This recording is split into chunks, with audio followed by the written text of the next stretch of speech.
Cristo é simplesmente supremo. A palavra de Deus nos diz isto, e, em particular, o livro de Hebreus se ocupa em nos apresentar essa verdade, a supremacia de Cristo. Não há nada e ninguém igual a Ele, ou mesmo que se aproxime dEle. Cristo é, em verdade, supremo. Vamos, mais uma vez, ser abençoados pelo livro de Hebreus, neste domingo, como temos sido nos outros, hoje no capítulo 10. Hebreus 10, nós vamos focar nos versos 19 a 25. Hebreus 10, 19 a 25 é o texto da palavra para o nosso coração nesta manhã. E o livro de Hebreus tem um verso que resume bem a mensagem dele todo. Antes de ouvirmos o texto desta manhã, recordemos Hebreus 1:3, que diz: o Filho é o resplendor da glória de Deus e a expressão exata do seu ser, sustentando todas as coisas pela sua palavra poderosa. E depois de ter realizado a purificação dos pecados, assentou-se à direita da majestade nas alturas, isto é, simplesmente o trono de Deus. Lá está o Senhor. Agora o nosso texto, Hebreus 10, 19 a 25. Vamos receber a palavra de Deus agora, com o coração disposto, a mente alerta, que o Senhor e a sua palavra então edifique a todos nós nesta manhã. Nós vamos começar, nosso foco vai começar com o verso 19, mas é relevante vermos alguns versos para relembrarmos o que vem antes e que dá sustentação para o nosso texto esta manhã. Neste capítulo mesmo 10, o verso 1 diz: a lei traz apenas uma sombra dos benefícios que hão de vir, e não a sua realidade. Por isso, ela nunca consegue, mediante os mesmos sacrifícios repetidos ano após ano, aperfeiçoar os que se aproximam para adorar. Aí está então a lei, Velho Testamento, a aliança do Velho Testamento, passando como uma sombra que apontava para os benefícios e a realidade em Cristo. O verso 9 diz: então acrescentou, e aqui ele cita o Salmo 40 na boca de Jesus, como aplicado a Jesus Cristo. Então Jesus Cristo acrescentou: aqui estou, vim para fazer a tua vontade. Ele cancela o primeiro para estabelecer o segundo. Pelo cumprimento dessa vontade, fomos santificados por meio do sacrifício do corpo de Jesus Cristo, oferecido uma vez por todas. O verso 11 diz: dia após dia, todo sacerdote apresenta-se e exerce os seus deveres religiosos. Repetidamente oferece os mesmos sacrifícios, que nunca podem remover os pecados. Mas quando este sacerdote acabou de oferecer para sempre um único sacrifício pelos pecados, assentou-se à direita de Deus. Então os sacerdotes do Velho Testamento repetiam os sacrifícios, sempre temporários e pequenos, mas quando este sacerdote, Jesus Cristo, acabou de oferecer para sempre um único sacrifício pelos pecados. Verso 16 diz: esta é a aliança que farei com eles. Aí está a citação do profeta Jeremias, capítulo 31. Deus prometeu e cumpriu em Cristo então a nova aliança. Esta é a aliança que farei com eles. Depois daqueles dias, diz o Senhor, porei as minhas leis em seu coração e as escreverei em sua mente. E acrescenta: dos seus pecados e iniquidades não me lembrarei mais. E o verso 18 então conclui afirmando: onde esses pecados foram perdoados, não há mais necessidade de sacrifício por eles. O nosso texto, o verso 19: portanto, irmãos, temos plena confiança para entrar no Santo dos Santos pelo sangue de Jesus, por um novo e vivo caminho que Ele nos abriu por meio do véu, isto é, do seu corpo. Temos, pois, um grande sacerdote sobre a casa de Deus. Sendo assim, aproximemo-nos de Deus com o coração sincero e com plena convicção de fé, tendo os corações aspergidos para nos purificar de uma consciência culpada e tendo os nossos corpos lavados com água pura. Apeguemo-nos com firmeza à esperança que professamos, pois aquele que prometeu é fiel. E consideremo-nos uns aos outros para nos incentivarmos ao amor e às boas obras.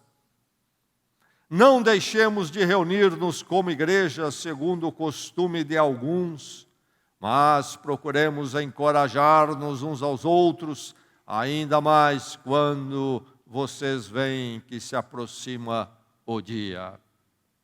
Verso 19, mais uma vez, diz: portanto, irmãos, temos plena confiança para entrar no Santo dos Santos, pelo sangue de Jesus, por um novo e vivo caminho que Ele nos abriu por meio do véu, isto é, do seu corpo. Aproximemo-nos de Deus com um coração sincero, diz o verso 22. Aproximemo-nos de Deus com um coração sincero e com plena convicção de fé. O verso 23 diz: apeguemo-nos com firmeza à esperança que professamos. Verso 24 diz: e consideremos uns aos outros para nos incentivarmos ao amor e às boas obras. Verso 25 diz: não deixemos de reunir-nos como igreja, segundo o costume de alguns, mas procuremos encorajar-nos uns aos outros. Chegou aos nossos ouvidos nesta manhã, mais uma vez, a palavra de Deus.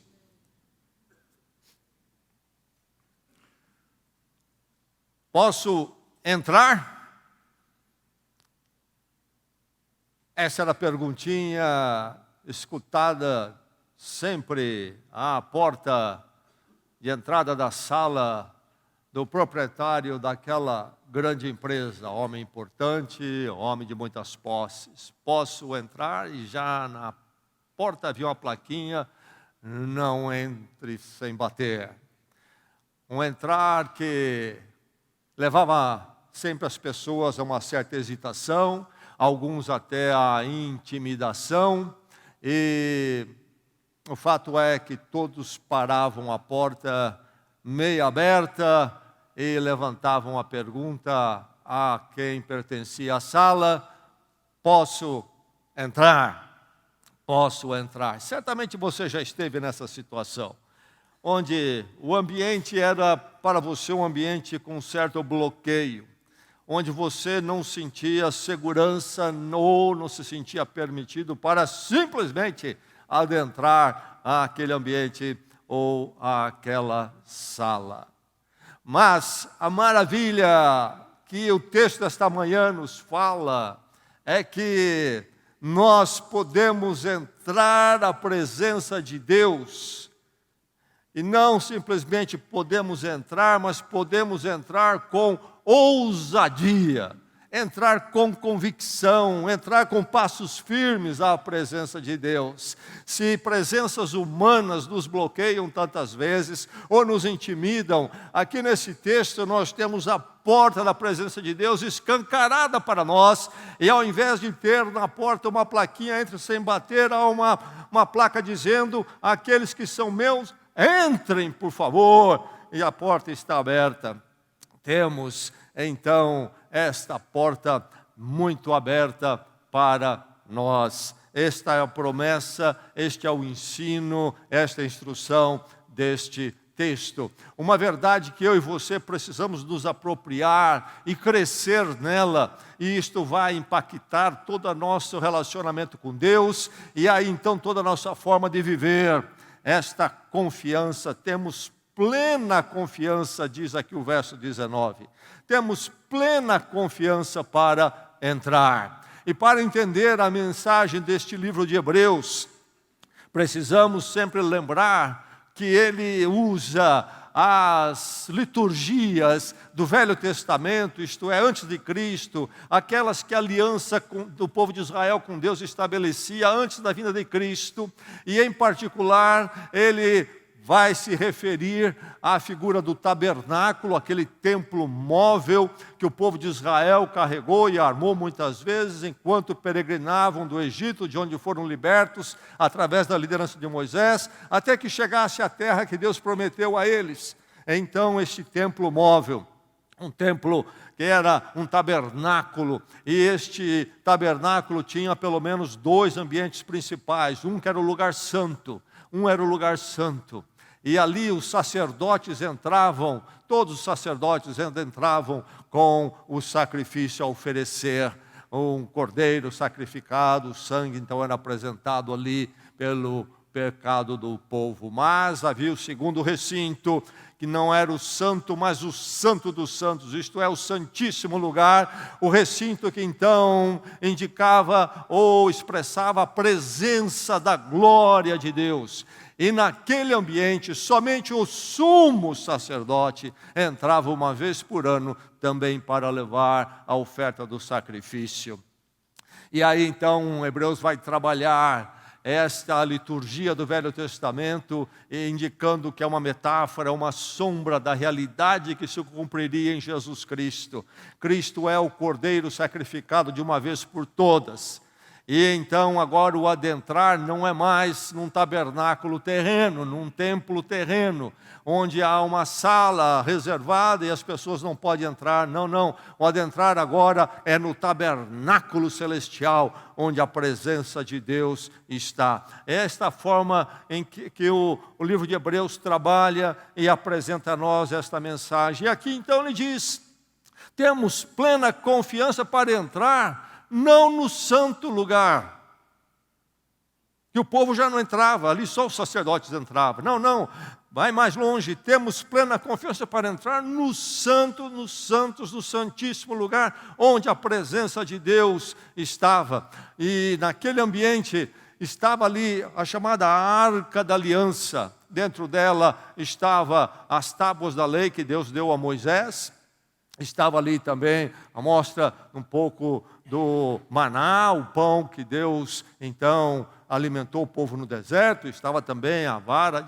de Arão que floresceu, mas enfim, ali estava esta arca com esses elementos. E esta arca tinha uma tampa então, e em cima desta tampa duas figuras de dois querubins, anjos, cujas asas se encontravam, e aquela tampa era conhecida como o trono de graça. Por isso nós cantamos nesta manhã: leva-me ao trono, ao santo do lugar, ao santo dos santos, ao santíssimo lugar. Quero entronizar entre os querubins, porque lá estava a figura de dois querubins. Isto é a presença de Deus, da glória de Deus. É aí que eu quero entrar. Mas então está aqui o texto dizendo: você pode entrar.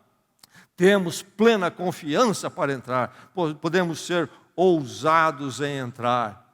Mas lembrando que esta presença não foi sempre aberta ao ser humano. No Velho Testamento, então, no culto, o povo não podia adentrar. É a presença santa de Deus. E uma pessoa que não estava autorizada, que não fosse o sumo sacerdote, entrasse ali, era levado à morte. Tal era o assombro da presença de Deus. Mas agora temos plena confiança. Mas note que o verso 19 começa com um portanto. E o que nós temos agora aqui é uma virada no livro de Hebreus. Até aqui ele expôs delongadamente a doutrina do sacrifício vicário de Jesus Cristo, mostrando que esse sacrifício de Cristo na cruz pelos nossos pecados é o cumprimento das figuras, das sombras, dos símbolos da liturgia do Velho Testamento.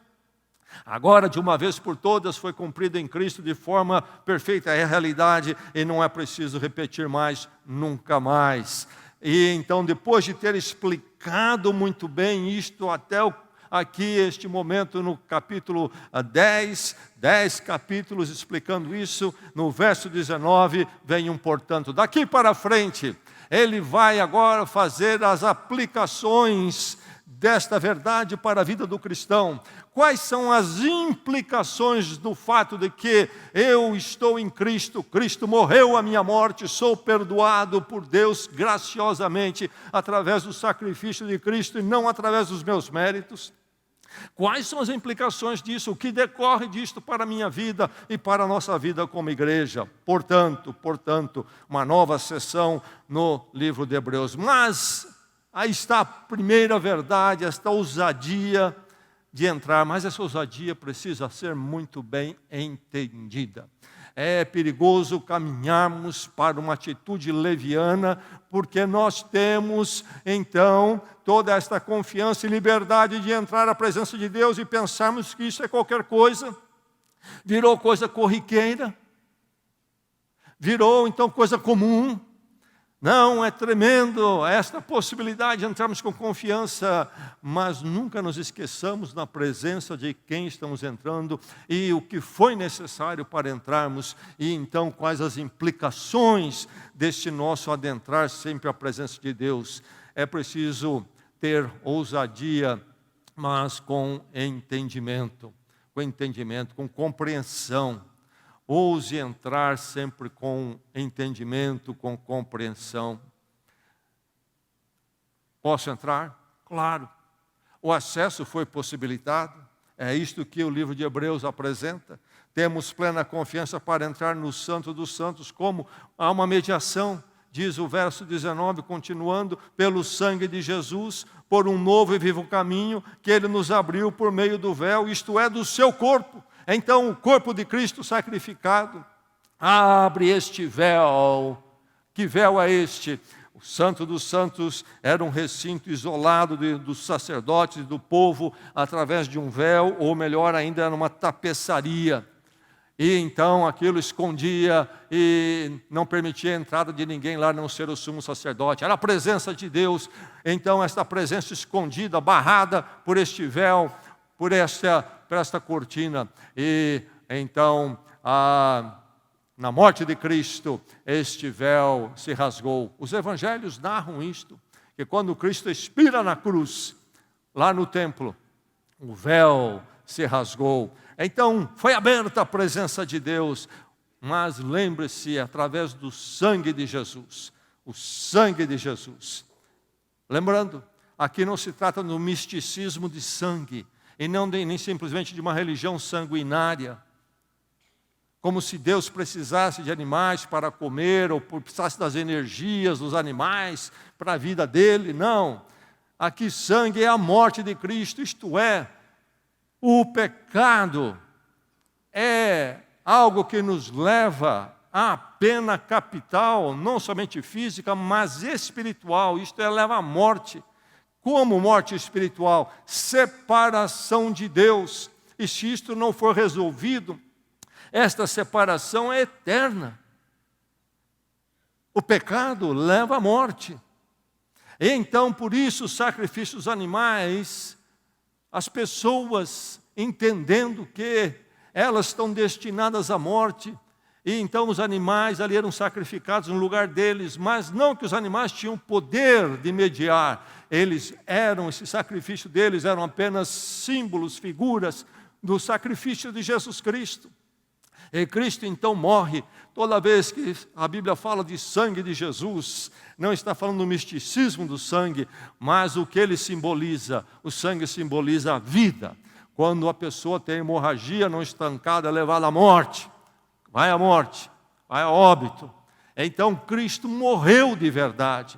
Toda a minha culpa, minha condenação de morte por causa do pecado caiu sobre ele. Por isso, através do sangue de Jesus agora, uma vez que ele morreu a minha morte, uma vez que ele tomou minha pena sobre ele, e Deus então pode me perdoar em graça diante da sua justiça, eu agora posso adentrar a presença de Deus. O acesso está totalmente possibilitado.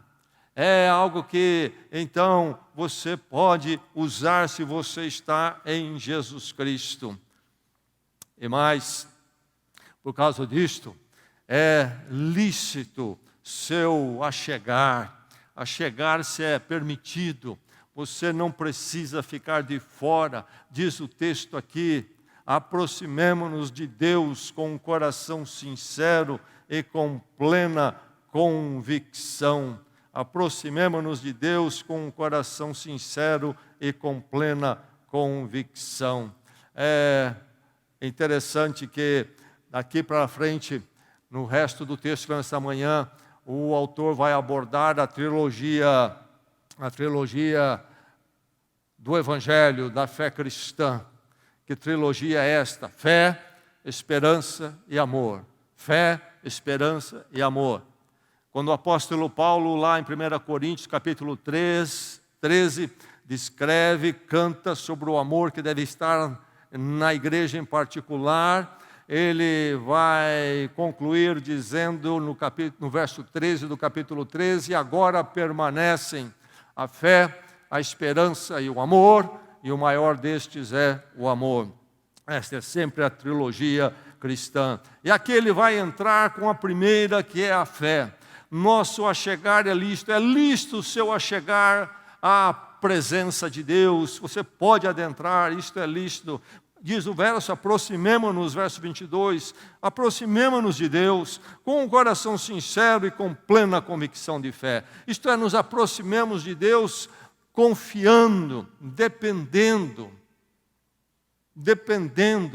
de Cristo, daquilo que Ele fez, convicção de fé. Esta dependência de Cristo e não de nós mesmos. Porque nós temos já a condição adequada, é isto que ele indica no resto do verso. Ele fala sobre corações límpidos, purificados. Do que ele está falando? É do meu estado íntimo, onde acontece a verdadeira conversão, pela fé no meu íntimo. Isto já aconteceu tendo os corações aspergidos para nos purificar de uma consciência culpada, como que os sacerdotes ofereciam o sangue do animal sacrificado, aspergindo o sangue. Mas agora o sangue de Cristo, isto é, a morte dele, aspergiu sobre o nosso coração, se é que eu tive um encontro verdadeiro e real com Deus através de Jesus Cristo. Já aconteceu isso na sua vida? Você pode dizer, eu já sou realmente um convertido, eu já tenho a condição adequada para poder entrar com ousadia à presença de Deus? Ou não? Primeiro, então, a conversão, isto é uma coisa íntima, é até subjetiva. Só você conhece e pode dizer em verdade o que está lá dentro. E Deus também, tendo os corações aspergidos. Mas a condição adequada que permite se achegar lícito, torna lícito esse achegar, não é apenas o coração aspergido, isto é, o coração convertido pela morte de Jesus Cristo, mas também ele fala sobre tendo os nossos corpos lavados em água pura. E aqui ele está se referindo, é a linguagem de Hebreus, para o batismo. O batismo, os nossos corpos lavados. E agora, então, não uma condição íntima, mas o testemunho público, tendo os nossos corpos lavados, todo aquele que se diz crente em Cristo Jesus, Cristo convertido, necessariamente deve ir ao batismo. Conversão a Cristo sem o batismo é algo totalmente espúrio, estranho ao Novo Testamento. A doutrina apostólica sempre vem ligado à conversão do meu coração, o seguir do meu testemunho público. Algo aconteceu no meu íntimo. Esta é a realidade. Cristo morreu a minha morte e agora eu morri com Ele e nasci para uma nova vida com Deus. Isto é a verdade no centro do meu ser, mas isso também eu testemunho conforme Jesus Cristo ordenou, através do batismo, uma afirmação pública. Por isso, o achegar é lícito. Eu sou do Senhor. Sim, Cristo morreu a minha morte, transformou-me, purificou-me pelo seu sangue ou pela sua morte. Podemos, então, adentrar com ousadia, mas vamos entender. É preciso entender que esse adentrar, esta ousadia, vem de um acesso que foi possibilitado através de Jesus Cristo, que então torna lícito o meu achegar, o seu achegar a Cristo. Se é que nós somos transformados, passamos pela conversão, podemos dizer, eu sei que eu sou dele. através da sua morte por mim. Mas quando nós vamos então nessa ousadia, precisamos entender que é necessário vivermos na dependência. O depender é necessário, não pode faltar em nossas vidas. Apeguemo-nos com firmeza à esperança. Ele falou da fé, agora ele fala da esperança. Apeguemo-nos com firmeza à esperança que professamos, pois aquele que prometeu é fiel. Aquele que prometeu é fiel. Que esperança que ele está falando aqui? A esperança que nós temos da salvação, isto é, aquilo que nós temos no nosso coração como algo com que podemos contar. A salvação presente, hoje eu estou na presença de Deus em Cristo, e a salvação futura, fim dos tempos e depois da minha morte, na presença de Deus também é em Cristo. Esta esperança está em mim. Esta esperança então é o que me move. Todos nós somos movidos pela esperança. Se tirar a esperança do ser humano, ele perece. Todos estão, jovens, crianças e adultos, estão esperando. Cada fase de vida tem um esperar, não é verdade? Eu me lembro da minha de 17 anos, qual era a minha grande esperança dos 17 anos? Aos 18 anos, vou tirar a minha carteira de habilitação, vou dirigir. Como aquilo me movia, a esperança. E assim nós vamos esperar a formatura, esperar o primeiro emprego, esperar o emprego melhor, esperar o casamento, e isso tudo vai nos movendo, e finalmente esperar os netos, quem sabe, e depois esperar a aposentadoria, e depois esperar, nem vou mencionar o que é. Se essas esperanças todas, temporárias, a própria existência, não tiver sobre elas a grande esperança da presença de Deus para sempre, somos pobres, muito pobres, e a vida até se reduz a um absurdo. Um correr atrás do vento. Mas nós somos criados para Deus, para o eterno. Louvado seja Ele por isso. Por isso nós vivemos nessa esperança. Nós nos apegamos a isto. Isto é, nos agarramos, nos estabilizamos, nos apegamos com firmeza a essa esperança. Mas qual é a base? Porque Ele é fiel.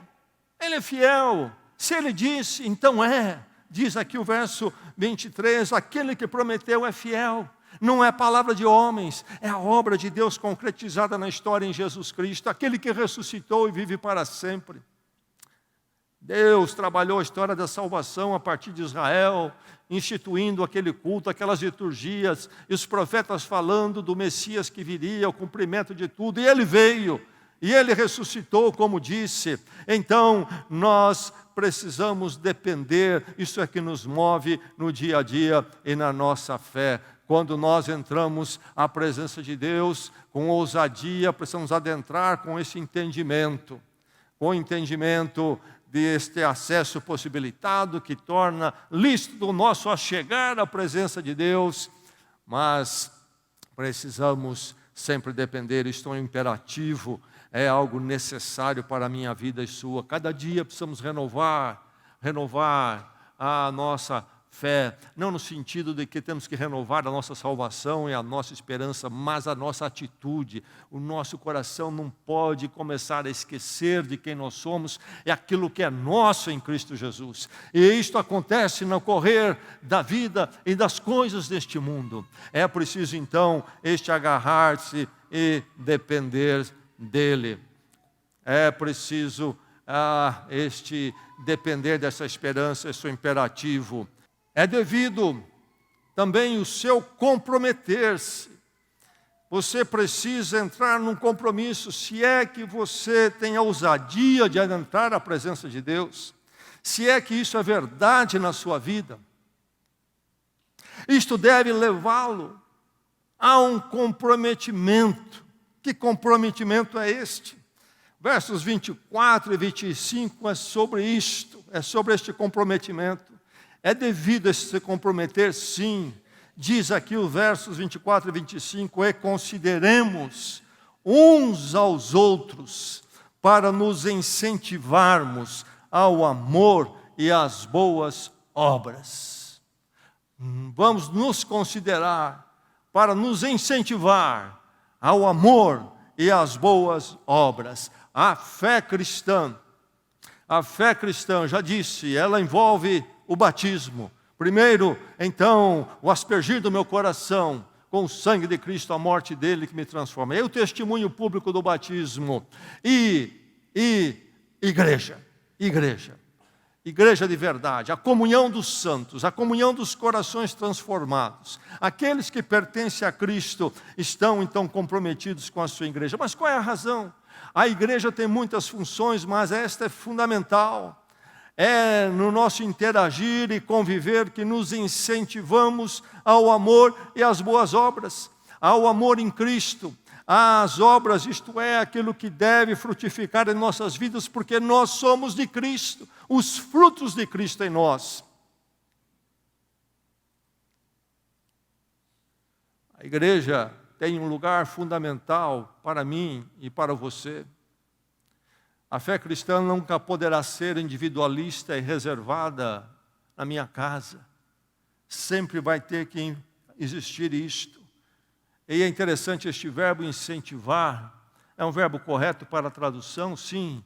Mas ele ainda é um pouco fraco para a ideia do original. Porque do original, a ideia, sabe qual é? Incomodar. Para nos incomodarmos uns aos outros ao amor e às boas obras. Para nos incitar ao amor e às boas obras, nos estimularmos ao amor e às boas obras. A minha convivência com a igreja é um momento sempre quando eu sou estimulado, incitado, sou incomodado a viver de forma que eu produza os frutos de Cristo em mim, eu viva esses frutos. Onde mais você recebe esse incômodo? Eu sei, lá no seu trabalho isso acontece, não é? Lá você entra e sai, todo mundo lhe encoraja, incentiva você a viver a vida cristã e produzir os frutos de Cristo na sua vida. É assim lá? A sua escola, a escola é maravilhosa, você chega ali, você é levado para mais perto de Deus no momento que você pisa na sua sala de aula. A sua parentela, quando você está com ela lá, parentela amada, prezada, e lá, com esses parentes todos, você é estimulado. Viva a vida cristã, ande com Cristo mais. Se você tirar a igreja, não sobra mais incentivo, encorajamento. Acabou. Por isso Cristo deixou a igreja, porque o mundo nunca vai prover isso. E a forma de prover isso para nós, Jesus Cristo estabeleceu e chama-se igreja. Goste você ou não goste, é a igreja.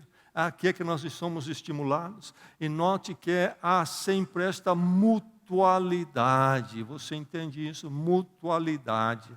A questão não é somente a igreja me estimula, me incomoda a viver o amor em Cristo e as ações, as boas obras que devem marcar minha vida em Cristo. A questão até primeira é, sou eu alguém que incomodo, incentivo o meu irmão, minha irmã a viver a vida com Cristo? Então, se você se considera autônomo em Cristo, estou bem, muito forte, parabéns para você, mas o seu irmão precisa de você. Você precisa estar aqui, precisa estar com seus irmãos. Os irmãos são fracos, não são fortes como você. Você é um gigante, eles são pequenos, eles precisam de você. Você não pode abrir mão do seu dever. Que chamada ao compromisso. Entenda o que é entrar na presença de Deus. Esse adentrar à presença de Deus me levará necessariamente a este conviver em Cristo. E aí ele tem a adição aqui tremenda. Presta atenção, você já ouviu. Ele continua nesses versos aqui, no verso 25. Não deixemos de reunir-nos como igreja. E ele continua. Como é costume de alguns. Esse negócio de crente matar a igreja não é novidade. Não é só a Igreja Batista de Celebração que tem membro, que se depender deles a igreja fecha, entendeu? Sempre existiu isso aí, já nesses dias. O faltoso, o que troca a igreja por qualquer outra coisa, rotineiramente. Tudo bem, todos nós, eu também, tiramos férias, algum feriado prolongado, somos hoje pessoas móveis, temos o nosso automóvel, nós podemos ir e vir, temos uma liberdade, mas cuidado, meu irmão, cuidado, porque não importa quanta tecnologia surja, a verdade das Escrituras continua sendo verdade. Não deixemos nos reunir como é costume de alguns. De alguma forma, eu tenho que manter uma perseverança e uma constância no estar com a igreja. Se isso faltar na minha vida, algo estranho ao Evangelho e à doutrina apostólica adentrou a minha vida. Estou com o entendimento errado sobre quem é Cristo. Estou com o entendimento errado sobre a minha ousadia de adentrar a presença de Deus. Não deixemos de reunir-nos como igreja segundo os costumes de alguns, mas procuremos encorajar-nos uns aos outros, ainda mais quando se vê que se aproxima o dia. Aí fala do fim da história que está nas mãos de Deus, a volta de Jesus Cristo. Não deixemos de nos reunir como igreja. O culto com os irmãos, a oração com os irmãos, a adoração com a igreja de Cristo, da qual faço parte, a palavra ministrada a nós todos em conjunto, regularmente, a ceia do Senhor que celebramos regularmente também, a comunhão, o interagir com aqueles que são da fé, porque eu interajo com um monte de gente neste mundo, mas eles não são da fé. Não é comunhão, a comunhão é com os irmãos, esta comunhão que Deus está formando em Cristo, de gente como eu, como você, que tem tanto ainda a ser trabalhado pelo Pai, mas somos dele igualmente. Comunhão com o povo de Deus, comunhão com a igreja em sofrimento, em alegria também, mas no sofrer pela fé, sofrer pelas lutas do mundo ou nas lutas do mundo, nos contratempos que surgem nesta vida, sofremos juntos, carregamos os fardos uns dos outros em oração e encorajamento. Podemos falar de tanto mais que é a maravilha da igreja. Meu irmão, como é que está você em relação ao que a palavra diz? Você adentra a presença de Deus com ousadia, porque o acesso foi possibilitado para você, o seu achegar se tornou lícito. Em Cristo você está dependendo sempre da esperança da salvação em Cristo, agora, futuro e para sempre. Mas você também está comprometido com a igreja do Senhor, naquilo que ela é. É lamentável ver crentes que tratam a igreja de forma leviana, tratam a igreja do Senhor de forma leviana. E até surge os nossos dias com a tecnologia, a culto online. Meu irmão, não há culto online.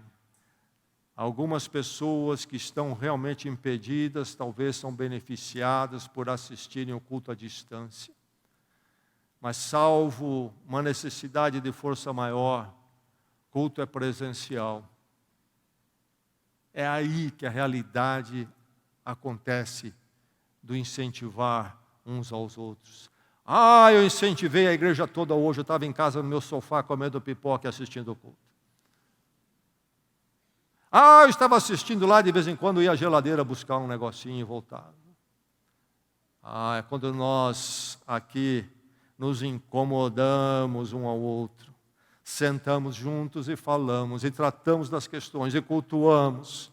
Aí que acontece a igreja é realidade. A igreja é realidade. É o que nós precisamos, é o que Cristo deixou. Por que as pessoas se afastam? Surge a apatia, com relação à fé e à igreja. Se tornam talvez indiferentes. Talvez um dia Cristo, a igreja foi importante, mas não é mais. Deixaram de se apegar à esperança, esse depender imperativo, necessário. Talvez a distração foi mais forte. E, meu irmão, minha irmã, como há distração nesse mundo hoje. Fico imaginando quantas coisas eu poderia estar fazendo agora em vez de estar aqui. O mundo tem uma indústria que multiplica distrações. E aqueles que nos cercam e não conhecem a Cristo, vivem de paliativo em paliativo para acalmar a alma e eles se engajam nessas distrações com corpo e alma, precisam delas para aguentar a existência. E nós estamos no meio desse povo. Será que para nós a distração se tornou mais importante e maior do que a igreja de Cristo? Que Deus nos livre disto. Não estamos dizendo de forma nenhuma que não podemos ter nossos momentos de descontração, distração, lazer. Há um lugar para isso na vida. Mas há uma escala de valores. Eis a questão. A escala de valores. O que é mais importante e o que é menos importante. O que é crucial, o que é menos crucial. O que vem primeiro, o que vem em segundo lugar. O crente tem isso de forma muito clara. Desânimo. Começa a vir o desânimo na fé. E aí então começa o afastamento da igreja. Perigo. Este perigo que Hebreus está alertando, esta é a bandeira vermelha que Hebreus acende aqui. Meu irmão, onde está você nisto tudo? Como é que está a sua vida com a igreja, o compromisso com ela? Não de forma legalista, porque tem que cumprir, porque senão vão me chatear. Muitas vezes, através dos anos, eu já fui perguntado, mas quando tem assembleia, o meu nome vai aparecer, minha foto vai aparecer na assembleia.